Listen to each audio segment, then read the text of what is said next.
En 1960, dos hombres descendieron al punto más profundo de la Tierra y dijeron haber visto algo vivo en un lugar donde, según todos los cálculos, nada debería haber sobrevivido. Esperaban encontrar roca, barro, oscuridad absoluta y silencio, nada más. Pero cuando llegaron al fondo, después de casi 5 horas cayendo hacia una presión imposible, observaron movimiento. Algo se desplazaba allí abajo, en una zona donde el peso del océano era tan brutal que cualquier organismo común habría sido aplastado al instante. Y lo más extraño no fue solo lo que creyeron ver, lo más extraño fue lo que ocurrió después, porque tras demostrar que un ser humano podía llegar al abismo más profundo del planeta y regresar con vida, nadie volvió durante 52 años. No porque la misión hubiera fracasado, no porque la nave se hubiera perdido, sino precisamente porque había funcionado. Antes de seguir, si te gustan estas historias donde la ciencia parece rozar lo imposible, suscríbete al canal, porque lo que pasó en las profundidades de la fosa de las Marianas no es una simple historia de exploración, es una de esas historias que te obligan a preguntarte cuánto sabemos realmente del mundo en el que vivimos. El 23 de enero de 1960, el oceanógrafo suizo Jacques Piccard y el teniente de la Marina estadounidense Don Walsh entraron en una esfera de acero de apenas 2 metros de ancho. Era tan pequeña que moverse dentro de ella resultaba incómodo. Esa esfera formaba parte de una embarcación llamada Trieste, diseñada para soportar una presión que casi ninguna máquina construida por el ser humano podía resistir. Su destino era el Challenger Deep,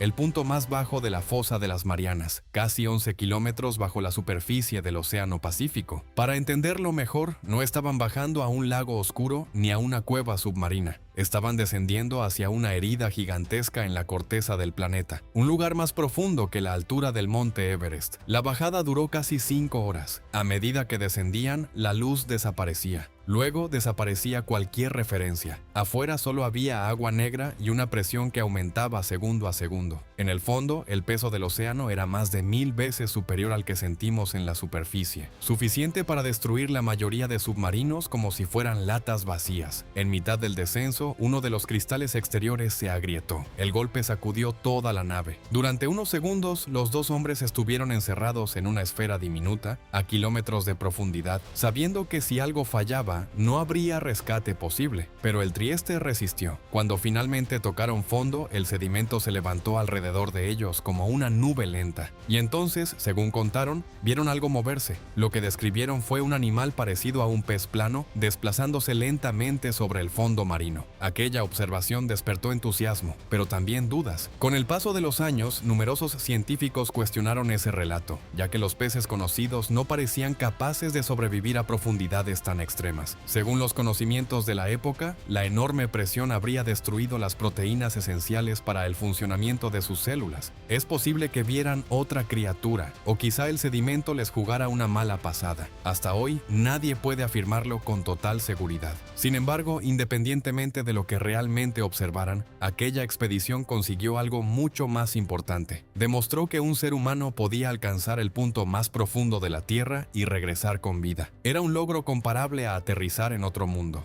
Jacques Piccard y Don Walsh estaban convencidos de que aquello solo era el principio. Mientras descansaban después de la misión, imaginaban que en apenas 2 o 3 años otra expedición volvería al Challenger Deep con mejores instrumentos y nuevas preguntas. Pero ocurrió exactamente lo contrario. Pasó un año.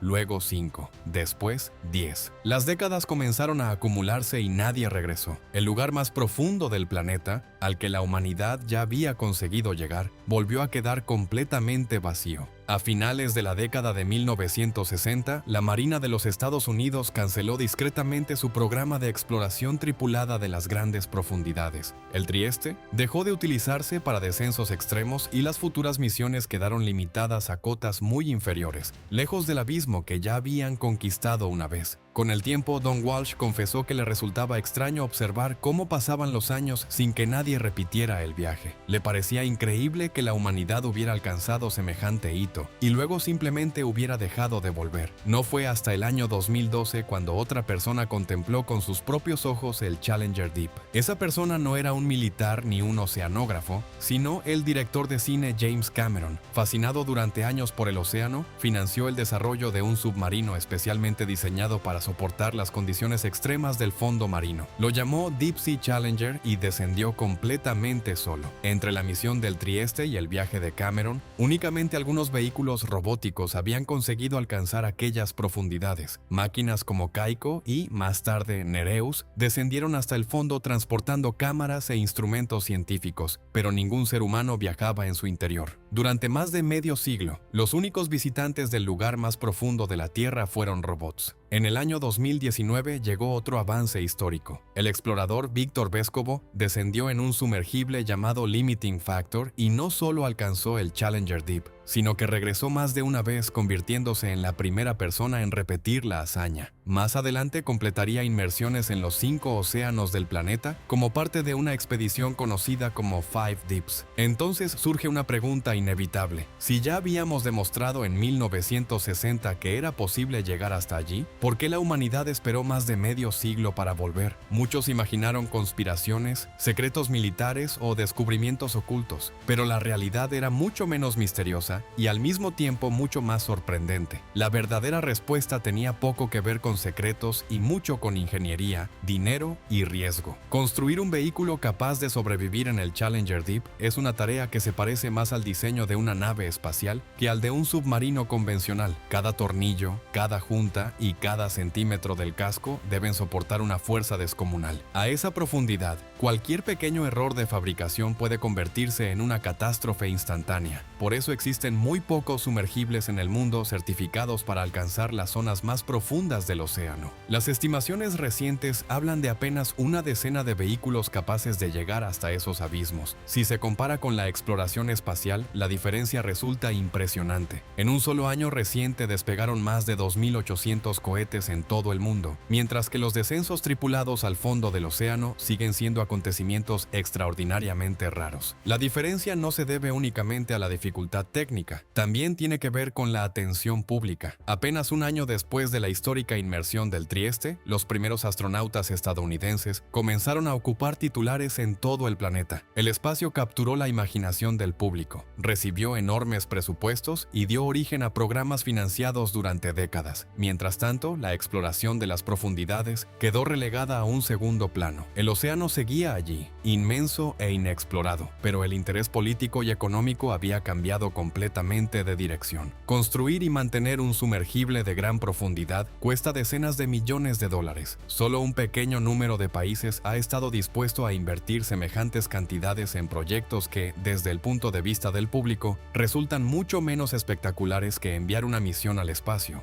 Y el peligro nunca desapareció. Décadas después del viaje del Trieste, quedó claro que incluso la tecnología moderna seguía enfrentándose a los mismos riesgos. En el año 2023, el sumergible turístico Titan implosionó durante un descenso hacia los restos del Titanic. Los 5 ocupantes murieron en cuestión de milisegundos. Aquella tragedia recordó al mundo entero que las profundidades oceánicas siguen siendo uno de los entornos más hostiles conocidos. Allí abajo no existe margen para el error. La presión no concede segundas oportunidades. La combinación de costes enormes y riesgos constantes hizo mucho más que retrasar nuevas expediciones. También provocó que la mayor parte del fondo marino permaneciera completamente fuera del alcance de los ojos humanos. Y aquí aparece uno de los datos más sorprendentes de toda esta historia. Aunque vivimos en un planeta cubierto en su mayor parte por agua, la fracción del lecho oceánico que los seres humanos han observado directamente es increíblemente pequeña. Las estimaciones más recientes indican que hemos visto con nuestros propios ojos menos del 0,0011% del fondo marino profundo. Dicho de otra manera, toda la superficie explorada visualmente apenas supera el tamaño de un pequeño estado estadounidense. El resto continúa oculto bajo kilómetros de agua. La situación mejora ligeramente cuando hablamos de mapas, pero no tanto como muchos imaginan. A comienzos del año 2026, los datos disponibles indicaban que solo alrededor del 28,7% del fondo oceánico mundial había sido cartografiado mediante sonar moderno de alta resolución, y esos mapas únicamente muestran el relieve del terreno. No revelan qué organismos viven allí, cómo interactúan interactúan entre sí ni qué fenómenos ocurren en la oscuridad permanente. Más del 90% del océano se encuentra a profundidades superiores a los 200 metros, una zona donde la luz del sol jamás consigue penetrar. Desde ese punto hacia abajo comienza un mundo completamente distinto, gobernado por la oscuridad, el frío y una presión inimaginable. Un biólogo marino resumió esta realidad con una frase que se hizo famosa entre los investigadores: conocemos mejor la superficie de la Luna y algunas regiones de Marte que nuestro propio fondo oceánico, a pesar de que nunca hemos respirado el aire de esos mundos ni tocado una sola gota de agua allí. Los estudios también muestran otro detalle llamativo. La inmensa mayoría de las inmersiones científicas se han realizado cerca de un reducido grupo de países con grandes recursos económicos. Eso significa que enormes extensiones del océano, repartidas por distintos rincones del planeta, apenas han recibido una visita, o en muchos casos, ninguna. Buques científicos como el Oceanus Explorer de la NOAA pasan meses enteros navegando para enviar vehículos operados a distancia hacia regiones que nunca antes habían sido examinadas. Lo sorprendente es que casi cada expedición termina encontrando especies completamente desconocidas para la ciencia, animales que habían vivido durante millones de años sin que ningún ser humano supiera siquiera que existían. Y eso ocurre explorando solo una fracción diminuta del océano. Si esta historia te está resultando interesante, este es un buen momento para suscribirte al canal. Tu apoyo nos permite seguir investigando y creando documentales sobre algunos de los mayores misterios científicos del planeta. Lo más increíble es que incluso esa pequeñísima parte explorada ya ha obligado a los científicos a replantearse ideas que durante generaciones parecían indiscutibles. Uno de esos descubrimientos revolucionarios ni siquiera ocurrió en una gran fosa oceánica. Surgió durante una expedición rutinaria que, en teoría, no iba a cambiar absolutamente nada. En el año 1977, un grupo de investigadores descendió hasta una serie de respiraderos hidrotermales situados en el fondo del océano. Esperaban encontrar un paisaje prácticamente desierto. Según todo lo que se sabía entonces, la vida dependía del sol. Las plantas transformaban la luz en energía mediante la fotosíntesis y a partir de ellas se construían todas las cadenas alimenticias del planeta. Aquella idea llevaba décadas aceptándose como una verdad absoluta, pero cuando los científicos observaron aquellas grietas del fondo marino, descubrieron algo completamente inesperado. Alrededor de las aberturas por donde escapaba agua extremadamente caliente, existían comunidades enteras de organismos viviendo en abundancia. Había bacterias, gusanos gigantes, crustáceos y numerosas especies que prosperaban donde jamás llegaba un solo rayo de luz. Aquellos seres no obtenían energía del sol, la obtenían directamente de las sustancias químicas expulsadas por los respiraderos hidrotermales. El proceso recibió el nombre de quimiosíntesis y transformó para siempre la biología moderna. De repente quedó demostrado que un ecosistema completo podía mantenerse vivo utilizando minerales y compuestos químicos como fuente de energía, sin necesidad de luz solar. Un investigador describió aquel hallazgo como una revolución científica capaz de reescribir los libros de biología prácticamente de la noche a la mañana. Si la vida había encontrado una forma completamente distinta de existir en la Tierra, surgía una pregunta inevitable: ¿qué otras formas de vida llevaban millones de años ocultas en la oscuridad, esperando simplemente a que alguien descendiera lo suficiente para descubrirlas? Aquella pregunta no tardó en llamar la atención de otras disciplinas científicas. Si organismos complejos podían prosperar sin recibir una sola partícula de luz solar, entonces tal vez la vida no estuviera limitada únicamente a los lugares cálidos e iluminados de la Tierra. Con el paso de los años, la NASA comenzó a estudiar estos respiraderos hidrotermales como uno de los mejores modelos naturales para comprender cómo podría existir vida en otros mundos. Durante el aniversario número 50 de la llegada del ser humano a la Luna, distintos programas científicos centraron parte de sus investigaciones en estos ecosistemas extremos. El interés era evidente. Si bajo kilómetros de agua, rodeados de oscuridad absoluta, podían desarrollarse comunidades enteras de seres vivos, quizá algo parecido estuviera ocurriendo bajo las gruesas capas de hielo de lunas como Europa, que orbita alrededor de Júpiter, o Encélado, una luna de Saturno. La posibilidad dejó de parecer ciencia ficción cuando la sonda Cassini atravesó enormes columnas de vapor de agua expulsadas desde la superficie helada de Encélado. Aquellas observaciones indicaban que bajo el hielo existía un océano líquido, y si había agua, calor interno y compuestos químicos, quizá también existieran condiciones adecuadas para la vida. Pero mientras los científicos buscaban respuestas en otros mundos, el mayor misterio seguía escondido aquí mismo, en nuestro propio planeta. La oscuridad permanente del océano profundo planteaba otro problema evidente. Si sin luz solar, ¿cómo podían comunicarse, encontrar alimento o escapar de los depredadores? La respuesta era tan elegante como sorprendente. Muchos de ellos fabricaban su propia luz. Un amplio estudio realizado frente a las costas de California analizó más de 350,000 observaciones recogidas durante 17 años de inmersiones con vehículos operados a distancia. Los resultados sorprendieron incluso a los propios investigadores. Aproximadamente el 76% de los animales observados en la columna de agua eran capaces de producir luz mediante una reacción química conocida como bioluminiscencia. En determinadas profundidades, la proporción era todavía mayor. Algunos estudios estiman que alrededor del 80% de los animales que viven entre los 200 y los 1000 metros poseen algún tipo de capacidad luminosa. La mayoría de las personas piensa inmediatamente en el famoso pez rape, con su pequeño señuelo brillante delante de la boca. Sin embargo, ese es solo uno entre miles de ejemplos. Medusas, calamares,